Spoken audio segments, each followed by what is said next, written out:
aux auditeurs de s'être connectés. Je vais remercier bien sûr toute l'équipe organisatrice. Je remercie la Bibliothèque des Riches-Clair d'organiser tous ces événements. Je remercie bien sûr le Centre national d'histoire des sciences et pour l'invitation. Je suis vraiment ravie d'être parmi vous. Je remercie aussi Madame Carmélia Obsommer. Je ne sais pas si elle est connectée, mais je lui passe un bonjour très chaleureux pour sa sollicitude et ses délicates attentions. Comme vient de le présenter très gentiment Laetitia, je vais donc vous parler d'un savant arabe médiéval qui s'appelle Al-Jahaz en arabe, à travers son travail naturaliste pour exposer d'une certaine manière une vision, une invitation en fait à une lecture historique des savoirs scientifiques médiévaux. Alors, historique et historien peut vous sembler redondant, mais c'est voulu, c'est délibéré. J'aurai l'occasion d'y revenir pour insister sur la vision justement historique des sciences. Nous sommes dans le cadre de conférences sur l'histoire des sciences, donc ça se justifie. À travers le récit d'une page de l'histoire de la zoologie arabe, donc à travers l'ouvrage majeur de ce savant qui est le Kitab al-Hayawan, donc le livre des animaux, du savant Al-Jahaz. Alors, je vais présenter la communication, disons, elle va s'articuler autour de 3 axes. Donc, après un bref retour historiographique et quelques éléments de contexte, je vais parler du savant, de son œuvre et de sa méthodologie scientifique.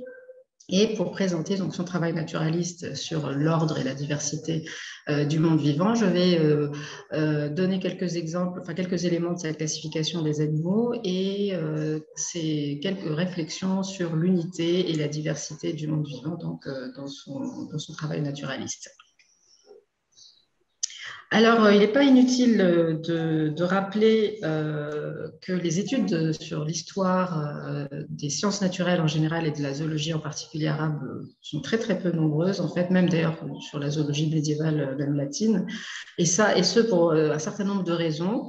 Il y a eu des obstacles en fait, qui se sont posés pour les historiens, pour les chercheurs dans ce cadre-là, des obstacles de type épistémologique, historique et linguistique en réalité. Épistémologique au sens, pour les questions liées en fait, au statut de la biologie en tant que telle. C'est un débat qui anime encore les chercheurs et les biologistes aujourd'hui, de savoir si la biologie a un réel statut de science ou à partir de quel moment on peut parler de la biologie comme une science. Est-ce que c'est à partir du 19e siècle avec l'apparition du terme biologie? Est-ce qu'on peut parler de biologie avant la méthode expérimentale, par exemple? Est-ce qu'on peut parler de biologie chez Aristote, etc. Ce sont des débats qui continuent encore d'animer les chercheurs. Les obstacles de type historique, bon, ils sont maintenant un peu dépassés, on va dire, puisque le Moyen-Âge ne souffre plus de cette vision obscurantiste, voire pré-scientifique qu'on a connue pendant un moment.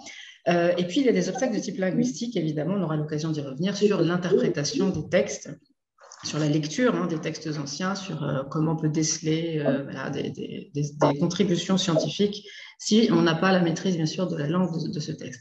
Alors, ça se manifeste en fait dans l'historiographie, ça se manifeste dans la plupart des ouvrages d'histoire de la biologie, notamment où la présence, où il y a une absence, une quasi-absence de la biologie médiévale arabe, même très récemment, jusqu'à très récemment.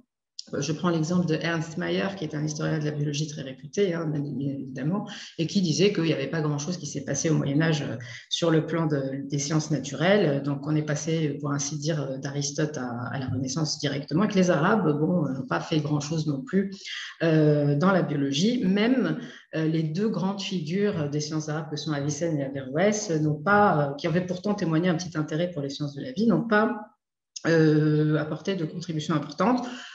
Peut-être seulement à travers les traductions d'Aristote et les commentaires, puisqu'ils ont été réputés aussi pour les commentaires des ouvrages d'Aristote qui étaient traduits en arabe et qui sont passés par la suite dans le monde latin. Et à ce propos, Daniel Jacquard avait souligné qu'effectivement, il y avait dans l'histoire de la science une tendance un peu à l'eurocentrisme par rapport à l'interprétation des apports et des contributions des scientifiques, et que la science arabe a longtemps été centrée sur l'étude des œuvres et des auteurs qui étaient connus en Europe médiévale grâce aux traductions. C'est ce qui explique d'ailleurs cette citation de Mayer, Avicenne et Averroès ont été effectivement ceux qui ont été le plus traduits, donc le plus connus dans l'Europe latine, ce qui ne veut pas dire nécessairement qu'il n'y avait pas d'autres ouvrages de sciences naturelles ou de zoologie ou de botanique qui peut-être n'avaient pas circulé. C'est le cas d'ailleurs de notre auteur, puisque son ouvrage n'a pas été traduit en latin, donc il n'a pas été transmis de la même manière, il a été peu connu, en tout cas cet ouvrage-là particulièrement a été peu connu et peu traduit, enfin pas de manière intégrale, en tout cas peut-être de manière fragmentaire. Et donc, depuis quelques années, il y a une sorte de renouveau en fait dans les études d'histoire des sciences. Alors, d'une part, il y a un renouveau pour l'histoire des sciences de la vie, justement lié aux questions épistémologiques dont je parlais tout à l'heure, à savoir sur le statut de la biologie, notamment depuis les travaux de Jacques Roger et de son approche historienne. Donc voilà, il insiste sur cette formule historienne, c'est-à-dire que c'est une approche qui insiste vraiment sur le contexte historique en fait, du développement du savoir scientifique. Jacques Roger promeut vraiment une lecture de l'histoire, pas avec nos repères actuels, c'est-à-dire il invite à ce qu'on vraiment se replace dans le contexte intellectuel, dans l'écosystème intellectuel tel qu'il le qualifiait, pour comprendre, essayer de comprendre et ne pas juger avec nos repères actuels, donc comprendre donc l'émergence et la construction du savoir qui n'est pas une construction linéaire qui serait passée d'un état primitif vers un état évolué et qui n'est pas non plus issue comme ça subitement ex nihilo avec une sorte de révolution, par exemple avec la théorie de l'évolution notamment. Donc ce nouvel élan a été poursuivi aussi par d'autres auteurs, Jean Gaillon ou plus récemment Pascal Duris, et il y a eu aussi parallèlement, pour ce qui est des études aristotéliciennes notamment, les études philosophiques aristotéliciennes, il y a eu ce que Pierre Pellegrin, qui avait écrit un ouvrage sur la classification des animaux d'Aristote, avait appelé le biological turn, c'est-à-dire cette appréhension du travail aristotélicien avec le regard du biologiste. Et cette démarche se retrouve également dans d'autres textes, notamment les textes arabes médiévaux. L'histoire des sciences arabes elle-même a connu un nouvel élan dans les années 80, avec notamment la remise en question, bien sûr, du préjugé qu'il y avait sur son prétendu rôle de conservatoire uniquement de la science grecque, de commentaire et de conservatoire de la science grecque, mais bien sûr, il y a des travaux originaux, etc., donc pour les autres sciences, les mathématiques, l'astronomie. Et plus précisément pour l'histoire des sciences de la vie, il y a eu ce travail également de regarder le texte avec le regard du biologiste. Avec cette double compétence, en fait, la compétence du biologiste qui connaît du terrain, qui peut essayer de déceler les mécanismes ou les phénomènes biologiques qui sont décrits dans les textes anciens, et qui maîtrise également à la fois la langue du texte, donc un travail de philologue qui analyse, qui essaie puisque la langue évolue, puisqu'on peut ne pas forcément interpréter les choses, les descriptions naturalistes ne sont pas les mêmes, bien évidemment, d'une époque à l'autre. Donc, cette promotion de la double lecture a permis l'émergence, en fait, de beaucoup de travaux sur l'histoire de la zoologie arabe. Alors, les travaux pionniers sont ceux du professeur Ahmed Arab de l'université de Tanger ou de Philippe Provençal de l'université de Copenhague qui ont commencé ce travail, qui ont promu cette approche et qui ont réalisé les travaux pionniers, disons, de cette démarche. Et depuis, donc ces recherches récentes ont fait émerger le personnage d'Al-Jahiz comme un incontournable de la zoologie à travers justement cette mise en évidence de la méthodologie scientifique et des apports qu'il a pu apporter à la zoologie, une méthode qui est considérée comme rationnelle. Et le Kitab al-Hayawan est considéré aussi comme une œuvre majeure de l'histoire de la zoologie. Alors, pour replacer un petit peu donc, notre auteur, Al-Jahiz, dans son contexte historique, politique, intellectuel et scientifique, donc nous sommes au 8e siècle, donc au sein de l'Empire islamique. Alors, vous voyez ici dans cette carte l'Empire islamique qui, bien sûr, naît de la nouvelle religion dans la péninsule arabique, et qui ensuite s'est étendu suite à son expansion, suite aux conquêtes. Il a conquis donc, un certain nombre de régions qui appartenaient en fait au préalable aux plus grandes civilisations, les régions donc, de la Syrie, de la Mésopotamie, de l'Égypte, donc première grande civilisation, et puis jusqu'aux confins de l'Inde et de la Chine, et puis au niveau de l'Occident jusqu'en Espagne et puis le sud de l'Italie. Et donc, en intégrant toutes ces anciennes régions donc, qui appartenaient aux grandes civilisations et qui ont été aussi à domination byzantine pour certaines d'entre elles, notamment l'Égypte. Et donc, toutes ces régions ont drainé avec elles un savoir, une culture issue de ces civilisations. Donc, il y a un héritage culturel, scientifique et philosophique extrêmement important qui s'est associé au socle préexistant qui était arabe ou pré-islamique Et c'est ce qui a donné naissance donc, à une autre civilisation qui s'est enrichie, qui a assimilé donc, tous ces savoirs et qui s'est enrichie de tous ces éléments, donc une sorte de syncrétisme, qu'il soit spirituel, linguistique, scientifique et philosophique. Donc ça, c'est très important de le rappeler. Et puis, on est à une période aussi très... Donc, au-delà de ces régions qui étaient donc, appartenant à d'anciennes civilisations, il y a bien sûr la composante grecque, qui est très importante parce qu'elle se manifeste de deux manières. Il y a une présence grecque indirectement, on va dire, qui était déjà très présente dans les régions avant même l'avènement de l'islam. On voit sur cette carte la ville de Jundi-Shapur en Perse. Il faut rappeler qu'en 529, l'école d'Athènes avait été fermée par Justinien. Donc, certains philosophes et de savants s'étaient réfugiés dans quelques villes du Proche-Orient, notamment Jundi-Shapur, et donc la présence grecque, la philosophie grecque était maintenue, commentée, etc., traduite en syriaque par les hommes de religion chrétiens qui maîtrisaient la langue et qui l'avaient traduit en syriaque puis en arabe. Donc la culture s'est maintenue. Il y avait donc un terrain favorable, disons, à cette transmission des savoirs et de la philosophie grecque. Et puis la Grèce va aussi apparaître d'une autre façon à travers le mouvement de traduction qui va avoir lieu à partir de la dynastie abbasside. Donc la dynastie abbasside a succédé à la dynastie omeyyade qui avait pour capitale Damas. Donc à partir de 750, il y avait aussi un phénomène de traduction qui continuait chez les Omeyyades, mais à partir de la dynastie abbasside et essentiellement à partir du règne d'Al-Ma'moun, le phénomène de traduction s'est vraiment été d'une très très grande ampleur. Il y avait une généralisation, il y avait des missions qui étaient envoyées à Constantinople et dans l'Empire byzantin pour ramener les manuscrits. Et selon les travaux de Dimitri Goutas, d'ailleurs, on peut dire que, Dimitri Goutas en tout cas affirme que la quasi-totalité du patrimoine scientifique, philosophique et médical grec était traduit en arabe, était disponible et accessible aux savants arabes médiévaux, donc du 8-9e siècle. Et El-Jahiz apparaît vraiment dans ce moment charnière, dans cette période d'ébullition intellectuelle, de discussion, d'échange, etc. Donc, il apparaît vraiment dans une période extrêmement intéressante pour la constitution et l'élaboration, en fait, du savoir et de la culture arabo-musulmane, en fait. Et il est né à Basra. Donc, Basra, c'est... alors, je la remontre ici, elle est sur le golfe Persique, donc c'est une ville qui est née de la conquête arabe, donc l'actuelle Bassora en Irak. Et c'était une ville également stratégique. C'était une ville commerçante cosmopolite. Et c'est une ville aussi qui a vu la naissance de la langue arabe. Il a assisté, alors lui, ce n'était pas le premier, mais en tout cas, il a assisté, ses maîtres ont été ceux qui ont justement constitué la grammaire, la langue, la linguistique arabe qui s'est constituée à ce moment-là. Il était un édib aussi. Le édib, c'est celui qui pratique le adab. Alors le adab, c'est un terme un peu intraduisible. Aujourd'hui, dans sa forme plurielle, hein, il désigne les belles lettres, hein, mais en fait, au Moyen-Âge, il avait une acception plus large. C'était l'honnête homme qui maîtrisait les savoirs, le savoir-être, le savoir-vivre, l'éloquence, la connaissance pluridisciplinaire, etc. Et donc, lui, il était un édime. C'est un homme de lettres qui maîtrise la langue, qui sait comment parler, comment s'exprimer à travers donc une verve importante, etc. Donc, Basra était la ville donc, de la naissance et de la constitution de cette langue et de cette grammaire, cette culture arabe. C'est aussi une ville où sont nés les débats théologiques, philosophiques et politiques, religieux, des courants théologiques qui s'inspiraient aussi de la logique grecque et de la philosophie grecque, ce qu'on appelle la théologie rationnelle, le kalem, et le courant qui est inspiré aussi de la dialectique grecque et qui accorde beaucoup d'importance à la raison, et le courant dit mu'tazilite, et El-Jahiz était un mutakallim mu'tazilite, c'est-à-dire qu'il adhérait à ce courant-là. Et donc, tous ces débats, tous ces échanges ont eu lieu dans cette ville, en fait, et c'est là où il s'est formé. Il a rencontré un certain nombre de savants, de philologues, de philosophes, etc.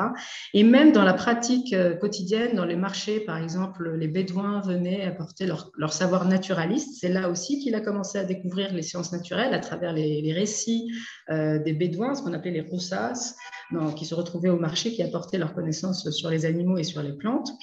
Et donc, c'est aussi la Basra et cette ébullition intellectuelle montre aussi pourquoi c'est un moment charnière, parce que c'est un moment où il y a eu vraiment la rencontre entre plusieurs univers, la rencontre entre donc, différentes civilisations, différentes cultures, différentes langues et différentes spiritualités. Et c'est aussi la rencontre entre le monde bédouin, le socle donc enfin pré-islamique, disons arabe pré-islamique, et le monde urbain qui a apparu donc petit à petit avec la civilisation et avec aussi l'influence persane extrêmement forte de la culture persane, la culture raffinée de la culture persane. Il y a cette rencontre entre le monde urbain et le monde rural, entre les savoirs empiriques et les savoirs livresques, qui sont issus justement de ce processus de traduction. Et donc, à partir de là, donc c'est vraiment voilà, quelque chose d'extrêmement riche qui va diffuser chez les intellectuels et chez les savants. Et El-Jahiz, autant en tant qu'édib, en tant que théologien, mais également en tant que naturaliste, va essayer d'apporter sa touche et sa contribution aux sciences naturelles à travers donc, son Kitab el-Hayawan. Alors là, je vous montre juste les quelques représentations qu'on connaît d'Al-Jahiz, parce que le mot Al-Jahad en arabe n'est pas, c'est pas son vrai nom, hein, évidemment, c'est un pseudonyme. Ça signifie celui qui a les yeux exorbités. Et en fait, il s'appelle Abu Uthman Amr bin Bahar al-Kinani al-Fuqaymi al-Basri. Donc, il a effectué sa formation à Basra, comme je le disais, mais par la suite, il s'est installé à Bagdad, donc qui était la capitale, bien sûr, de la dynastie abbasside. On ne sait pas exactement quand, mais aux alentours de 820-825. Et il a rédigé le Kitab al-Hayawan, alors vraisemblablement achevé vers 847, on n'a pas de certitude sur la date. Bon, ce qui est sûr, c'est que c'est pas après cette date-là, c'est soit un peu avant, soit en 847. Et les images que vous voyez ici sont issues du manuscrit, des fragments du manuscrit de Kitab al-Hayawan qu'on retrouve à la bibliothèque Ambrosiana de Milan. Donc, dans ce Kitab al-Hayawan, il y a donc c'est un ouvrage alors, qui a été qualifié de polygraphique et d'encyclopédique, même si cette terminologie n'est pas tout à fait exacte, mais c'est un ouvrage essentiellement axé sur le monde animal et sur la description du monde animal, même si malheureusement la dimension naturaliste a été découverte que très récemment. Il a souvent été considéré comme un ouvrage de littérature, mais il inclut aussi beaucoup de digressions parce que ça fait partie du style de l'auteur. On a des descriptions animalières avec aussi parfois des considérations littéraires, des considérations théologiques. Et on voit dans cet ouvrage se rencontrer donc, les savoirs empiriques issus des observations des Bédouins, des observations des nomades auxquelles l'auteur accorde beaucoup d'importance. Alors, je vais donner quelques exemples. La poésie aussi anté-islamique était une source de connaissances et de savoir, pas uniquement d'images ou d'allégories, c'était une source de connaissances des sciences naturelles et du monde naturel, de l'environnement des plantes et des animaux. Il y a les observations personnelles de l'auteur, puisque c'est un observateur, c'est un homme de terrain aussi, et qui, en même temps, accorde beaucoup d'importance aux sources écrites, donc aux sources livresques auxquelles il avait accès, puisqu'il y avait bien sûr le patrimoine grec qui était traduit, il y avait l'ouvrage, le corpus naturaliste aristotélicien, qui était évidemment la référence majeure des sciences naturelles, et pour Al-Jahad lui-même, et puis d'autres auteurs qu'il a lus dans les traductions, Galien, Hippocrate, Polémon, Apollonius de Tyane notamment. Il cite systématiquement ces sources, il les commente, d'autres sources aussi, d'autres philosophes et de médecins. Et à travers ses talents d'homme de lettres, et à travers ses talents aussi d'homme de raison, en tant que théologien rationaliste, il essaie d'expliquer aussi ce qu'il observe en usant de la raison. Donc en fait, tout cela fait partie de sa méthodologie.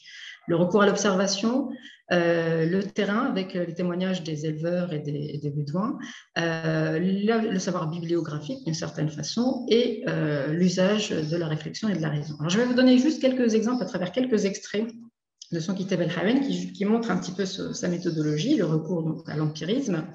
Alors, il explique, par exemple, pour le cas des savoirs empiriques et des savoirs des bédouins. Alors, la connaissance zoologique chez les Bédouins n'est pas le fruit d'un intérêt pour la recherche ou pour animer des discussions ou encore pour un but lucratif, mais comme ces gens vivent en pleine nature et parmi les bêtes sauvages, ils ont souvent été éprouvés et victimes des crocs et des coups de griffe, des piqûres, des morsures et étaient parfois dévorés. Ainsi, c'est le besoin qui les a poussés à connaître en détail la nature et le comportement de chacun de ces agresseurs. À force de les observer, ils ont réussi à trouver les divers moyens pour les éviter et pour trouver une pharmacopée pour se guérir contre leur maux. Donc, toutes ces connaissances, ces Bédouins les ont accumulées au fil des temps et les ont transmises d'une génération à l'autre.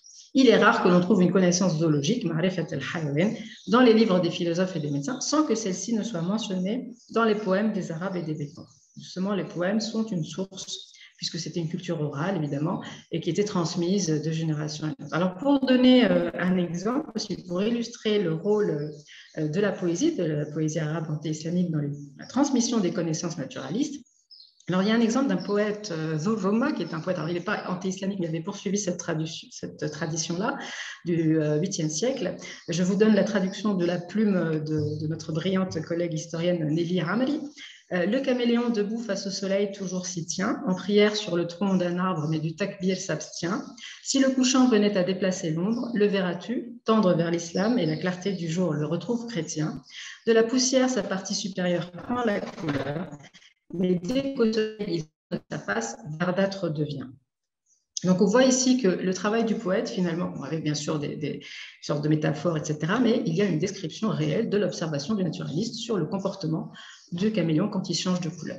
Et ce sont des sources tout à fait qui sont disséminées au sein de l'ouvrage. Pour ce qui est de l'usage de la raison, alors on retrouve aussi les explications de l'auteur. Ne te fie pas à ce que te montre l'œil, mais plutôt à ce que te montre la raison. Les choses ont deux explications, une explication externe par les sens et une explication interne par la raison. C'est la raison qui est la preuve. Les yeux se trompent et les sens mentent. Le jugement décisif n'appartient qu'à l'esprit. Et la vraie vision des choses est l'apanage de la raison. Ensuite, il parle du doute aussi, qui est très, très important. Il faut que tu arrives à discerner les situations où le doute prévaut, les conditions qui justifient sa naissance dans les esprits, en sorte que tu puisses élaborer une science du doute, en décelant au sein de la chose douteuse ses manifestations. Donc, c'est un adepte aussi du scepticisme. Il se pose toujours les questions. La preuve, la vérité n'est pas toujours accessible. Il faut toujours soumettre les pensées à examen. Donc, on a vraiment une méthodologie tout à fait rationnelle ici, défendue par l'auteur.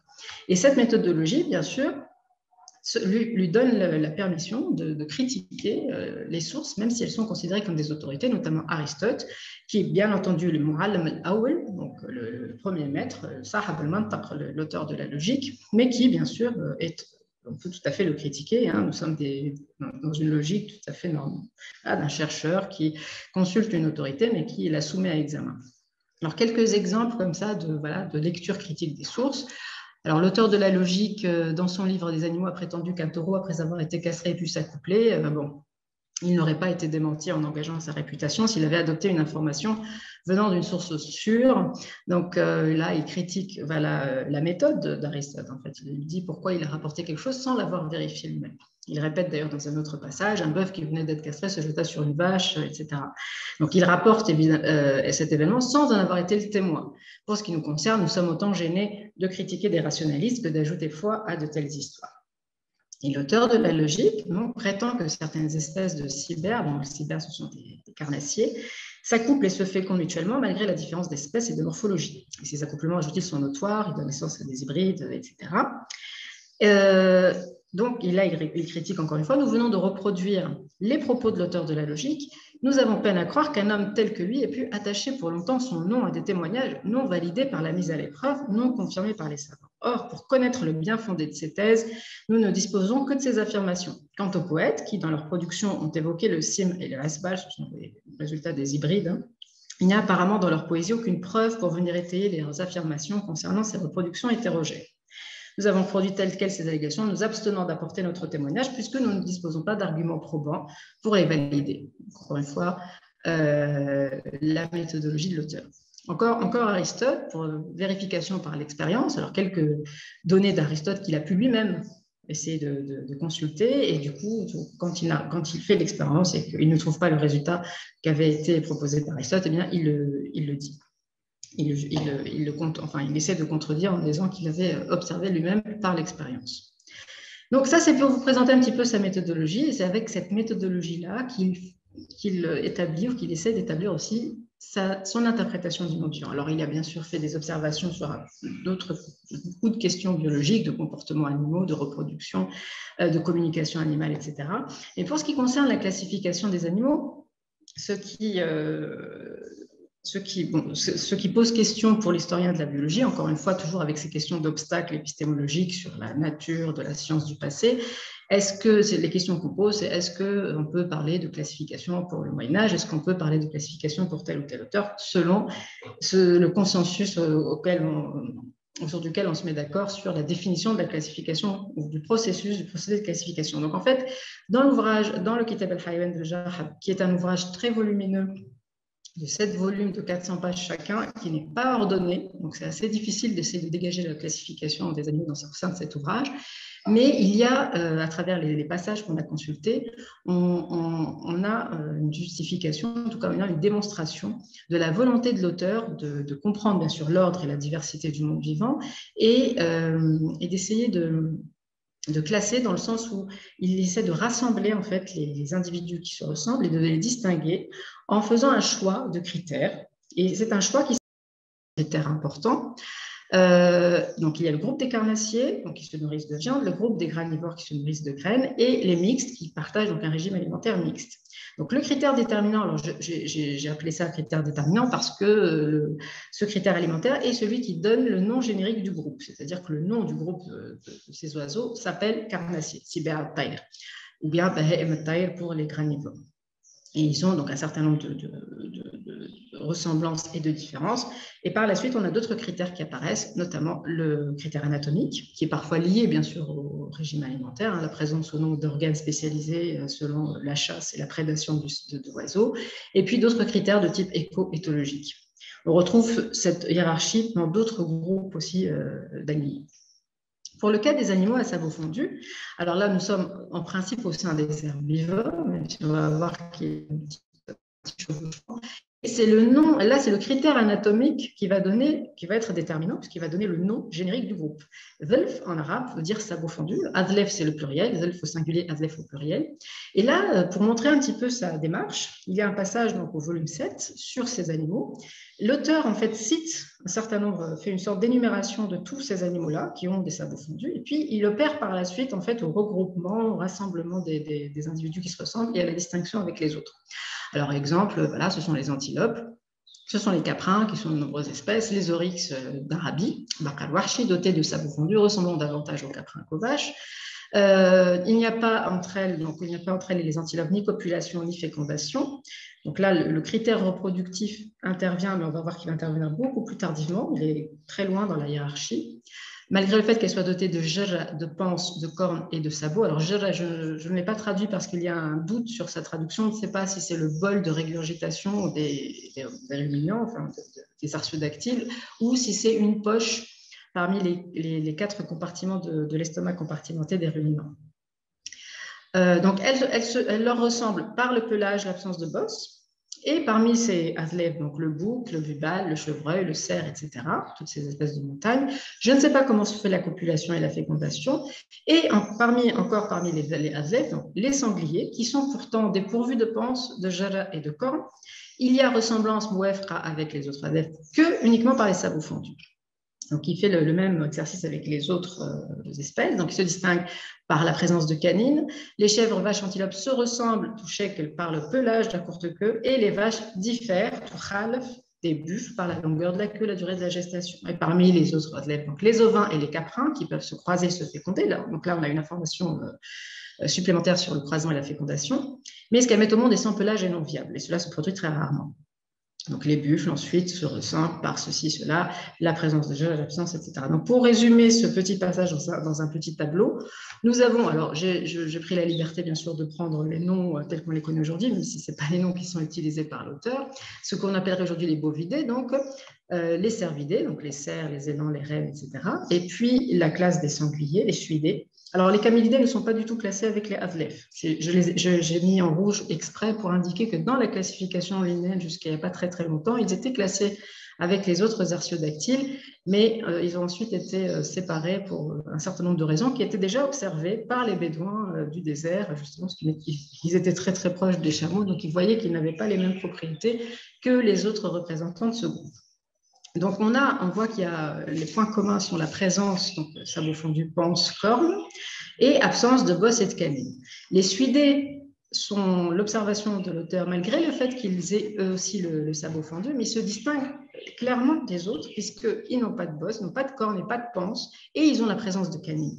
Donc, ils créent une sorte de ramification, ils éloignent les sangliers des autres.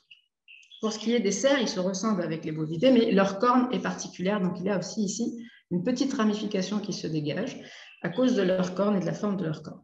Et puis au sein des bovidés, donc les bovins et les caprins, on introduit la notion de fécondation et de copulation. Alors, il y a une possibilité de fécondation, mais qui ne donne rien de viable. ça donne un rapprochement relatif, mais ce qui leur permet de se retrouver au sein d'un nom générique qu'on appelle les RNAM, donc les oligocaprinés, et ils se distinguent donc des bovins par un certain nombre de caractéristiques. Donc là, on a une sorte de vision du processus classificateur de l'auteur. Ici, je vais parler, donc je saute rapidement sur les deux autres groupes dont j'avais parlé au début qui nous indiquent, enfin, qui nous donnent des informations sur les niveaux de lecture de la classification de l'auteur. C'est les animaux qui rampent et les animaux qui nagent. Il y a un petit problème ici, une sorte d'obstacle dans la lecture, dans le niveau de lecture de classification, c'est que l'auteur, dans ceux qui nagent, il va inclure les poissons, il va inclure certains reptiles semi-aquatiques, la tortue, le crocodile, etc. Et il va aussi inclure les mammifères, les mammifères semi-aquatiques, la loutre, par exemple, le dauphin, etc. Mais il va bien évidemment ne pas les considérer comme des poissons, même s'ils partagent le milieu aquatique. Et ce problème se posera aussi pour la classe ceux qui rampent. Donc ici, une fois qu'il a fait sa distinction sur les poissons d'un côté, donc les mammifères marins ne sont pas des poissons, les reptiles ne sont pas des poissons, il opère ici en fait un déplacement de ces individus-là qui étaient classés dans le groupe ceux qui nagent, vont être, donc le reptile semi-aquatique, le crocodile ou la tortue, va être déplacé vers un autre groupe qui est celui des hasharat en fait, avec les autres reptiles, avec les lézards, etc. Le même exercice sera fait avec les mammifères semi-aquatiques, le dauphin, la loutre, etc. vont être déplacés, ne sont plus dans ceux qui nagent, ils vont être classés avec les autres mammifères. La même chose pour ceux qui rampent, en réalité la tortue, le serpent, etc. rampent, mais ils les avaient au préalable classés avec les hasharat dans ce qui marche. On le voit ici dans le schéma. Les ahnesh al-arj, les lézards, etc. et les serpents ont avec eux les crocodiles qui se rapprochent des lézards, selon l'auteur. Et ce qui fait que la classe de ceux qui rampent et de ceux qui nagent, en fait, d'une certaine manière, va disparaître et elle ne sera constituée, en fait, elle ne constituera qu'une classe de type descriptif. Donc, en fait, ici, chez l'auteur, une distinction entre une première approche descriptive des animaux, de l'ensemble du règne animal. Et puis, il y a la distinction donc, entre cette approche-là et l'approche dite que je dirais systématique ou systématisante, qui relève plutôt du processus classificateur. C'est-à-dire que quand l'auteur parle de la tortue, il va dire « elle rampe ». Là, il est dans un processus de description, descriptif. Mais quand il dit qu'elle est proche ou qu'elle est parente, entre guillemets, il utilise le terme « qaraba », pour dire donc c'est la proximité, la parenté entre guillemets, ou nasab, il utilise aussi le terme nasab, donc la notion de filiation. S'il dit qu'elle est proche du lézard ou du serpent, là il opère un exercice de classement, puisqu'il ne la considère pas uniquement comme rampant. Rampant, c'est juste une caractéristique descriptive, mais la caractéristique systématique, c'est quand il dit qu'elle est dans le groupe des lézards, parce que là il est dans un exercice de classification. Et donc cet exercice-là, il est opéré avec toutes les autres espèces lorsqu'il y a un doute sur le groupe auquel elle appartient. Donc l'action de nager, le milieu, marcher, nager, ramper, etc., finalement ne sont pas des classes. En réalité, ce sont des simples descriptions. Les classes sont celles qui apparaissent par la suite avec les critères que nous avons cités, qui sont donc l'alimentation, les critères anatomiques, et puis par la suite, pour voir si les espèces sont proches les unes des autres, la question de la reproduction, si tel individu se reproduit avec un autre, il fait partie de la même grande famille, ce qu'on appelle aujourd'hui bien sûr l'espèce, hein, puisque c'est la limite, l'isolement reproductif. Et donc là-dessus, c'est un autre débat, je ne vais pas m'y attarder parce que ça il y a beaucoup d'autres exemples, mais disons qu'il y a cet exercice justement d'isolement reproductif, de ressemblance morphologique et d'isolement reproductif pour, disons, parler de l'unité fondamentale du vivant. Quand il parle dans quelques extraits ici sur les espèces de pigeons, les hamem, donc le hamem est un nom générique, un peu comme on pourrait dire les colombidés aujourd'hui, il explique que donc, les Arabes les ont regroupés sous un nom général, esmram, un nom générique, et les ont distingués par un nom spécifique, donc l'espèce se reproduit avec un autre individu qui donne un individu viable. Il y a cette définition. Donc on rapproche, il y a quand même une définition de ce qui est l'unité fondamentale. Au-delà des différences physiques, HCM, nous avons observé les ressemblances dans leur mode de génération, c'est-à-dire dans la fécondation. Il y a cette définition, donc, d'une certaine manière, du statut d'espèce. Il dit la même chose pour les hérissons, les souris, le rat, les bovins, les buffles, le chameau de Bactriane, le chameau d'Arabie. Donc les espèces qui se ressemblent parce qu'il y a des possibilités de croisement. Certaines peuvent donner naissance à quelque chose de viable, d'autres à l'individu non fécond, comme le cas de l'âne et du cheval. Et donc, cette réflexion-là sur la catégorisation, même si ce n'est pas la terminologie, bien sûr, actuelle, mais cet exercice-là et cette réflexion-là avaient lieu donc, chez l'auteur. Donc, à partir de là, on peut parler de méthode classificatrice objective, hein, puisqu'il y a des outils quand même méthodologiques qui sont tout à fait pertinents. On voit qu'il n'y a pas de hiérarchie des espèces, on n'est pas dans une chaîne des êtres avec une ligne ininterrompue des espèces, il n'y a pas de représentation verticale, c'est une représentation catégorielle, pas du tout sérielle. Et on voit, donc, comme je l'ai montré tout à l'heure, que les premières catégories dites plutôt descriptives disparaissent au fur et à mesure des descriptions pour donner des ensembles plus systématiques. Alors, avant de terminer, je vais aussi donner quelques exemples sur ces réflexions sur l'unité et la diversité du monde vivant. Je disais au début de la classification, l'homme est bien sûr considéré comme un animal. Il se distingue uniquement par le langage articulé et par le fait que c'est un animal social. Là, on est un peu dans la continuité avec Aristote. Il est le facir, celui qui a un langage intelligible. Et la dimension sociale est un trait tout à fait consubstantiel à l'être humain et à la communauté humaine. Il se distingue également par la raison et la maîtrise. Qui peut exister chez les animaux de manière naturelle, mais lui, l'homme, utilise sa raison pour pouvoir justement vivre sur Terre. Et la différence qui existe entre lui et les autres animaux n'est pas décrite de cette manière par l'auteur, mais il est vraiment inclus au sein du règne animal. C'est-à-dire que c'est un animal comme les autres, mais qui a une place peut-être particulière, bien sûr. On va dire que Dieu l'a mis à une place privilégiée, mais il est quand même très, très proche des autres animaux. Et à ce niveau-là, on peut poser la question de l'unité du monde vivant si on prend l'exemple de la proximité avec le singe, notamment. Alors, le singe, il y a un passage qui explique la ressemblance très très forte entre l'homme et le singe. Il parle de ressemblance, Shabar, entre l'aspect extérieur, Zahar, du singe et celui de l'homme. Tu peux le constater lorsque le singe bouge ses paupières ou ferme ses yeux, de même quand il rit, ainsi que dans sa propension à imiter les gestes d'autrui. Cette ressemblance se constate aussi dans la forme de ses mains et de ses doigts, de la manière dont il la lève et la rabaisse, dans sa façon d'utiliser pour manger, préparer ses bouchées, l'aptitude à apprendre par entraînement. Le singe est comme l'homme, le seul parmi les animaux qui, en tombant dans l'eau, se noie, sauf s'il a déjà appris à nager. Et il y a autre chose aussi, il y a le rire. Il y a aussi le rire qui était considéré pendant très longtemps comme le propre de l'homme, mais là, le rire, en fait, est observé chez ces singes, donc dès le Moyen-Âge arabe médiéval. Et donc, on a ici des ressemblances de type anatomique, mais également de type comportemental, qui permettent vraiment de rapprocher précisément l'homme du singe. Donc, en fait, l'animalité de l'homme, d'une certaine manière, l'homme n'est pas si différent des autres animaux. Donc, la question sur le singe mériterait aussi peut-être d'autres réflexions et des analyses plus approfondies avec les autres textes des autres savants arabes.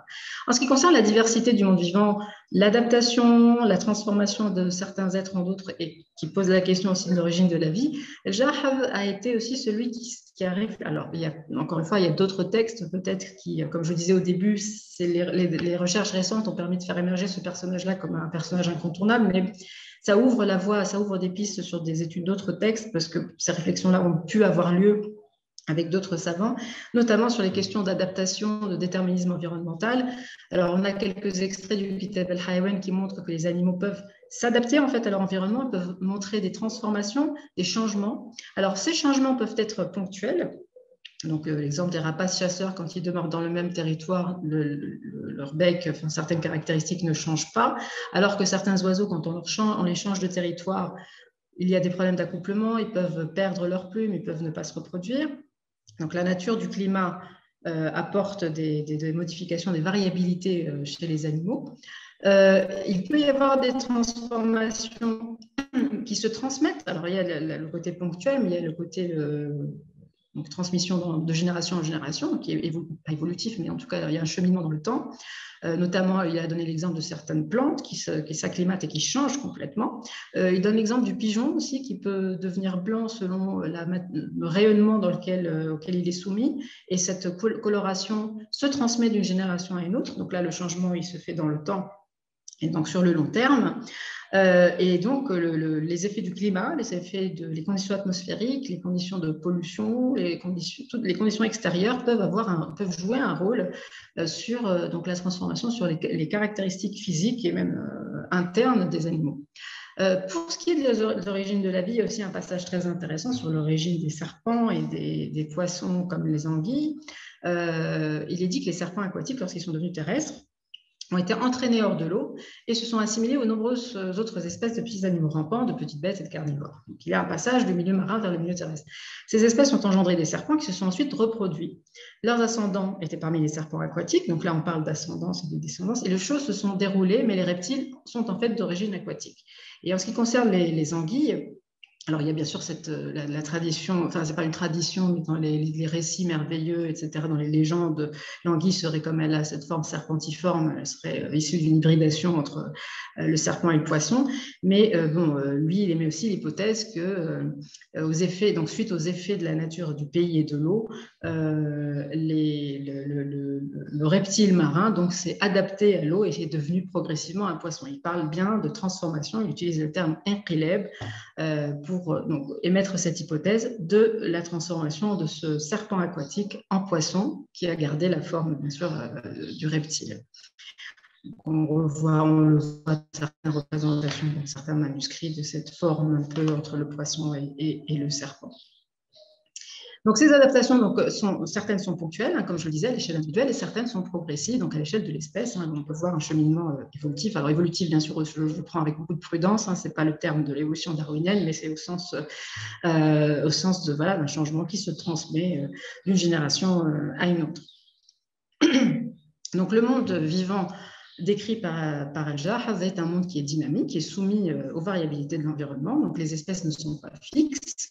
Même s'il ne s'agit pas d'évolution, évidemment, parce qu'il ne s'agit pas, encore une fois, je reprends la formule de Jacques Roger, dans cette approche et cette démarche historienne de l'histoire des sciences, il ne s'agit pas du tout de comparer pour avoir une valeur, pour trouver une valeur, une validité, un raisonnement scientifique du passé. Il ne s'agit pas du tout de le comparer à une théorie future qu'il ne pouvait pas connaître, évidemment, pour lui donner de la valeur. Il s'inscrit vraiment dans son écosystème intellectuel, il a sa rigueur, sa pertinence, son originalité propre, parce qu'il répond en fait à un système qui correspond en fait au processus intellectuel et scientifique développé par le savant à son époque. Donc, il n'invente pas quelque chose qu'il ne connaît pas encore, il ne pressent pas non plus, ce n'est pas un savoir en gestation, cette lecture rétrospective, qu'elle soit condescendante ou qu'elle soit admirative, elle fausse bien évidemment l'appréciation. Et comme le disait Pascal Duris, un digne héritier de Jacques Roger, prendre l'état actuel de la science supposée définitive comme point de départ d'une histoire récurrente rétrospective des sciences est le plus sûr moyen de trahir la pensée des anciens. Nous ne souhaitons pas du tout trahir cette pensée, on la replace bien sûr dans son contexte, un contexte d'un homme de lettres, de littérature, qui maîtrisait la langue avec une certaine façon et qui il usait de cette langue comme argumentation, c'est la rhétorique argumentative qu'on retrouve dans les textes médiévaux. Son discours scientifique est donc celui de son temps, il a utilisé les outils méthodologiques et conceptuels qu'il a développés à travers ses connaissances, les connaissances des anciens et les connaissances qu'il a développées lui-même. Et il a d'une certaine manière été innovateur dans certaines choses, il a poursuivi quelques éléments de la tradition, peut-être de l'héritage aristotélicien, qu'il a interrogé, remis en question. Il n'est pas spécialement un encyclopédiste ou un compilateur comme certains l'ont décrit, parce qu'il ne répond pas du tout en fait à la méthodologie développée par les encyclopédistes et les compilateurs. Il n'a pas compilé les savoirs des anciens, ni commenté, ni traduit. Il les a juste assimilés et commentés, mais dans un objectif d'apporter sa contribution. Et c'est vrai qu'il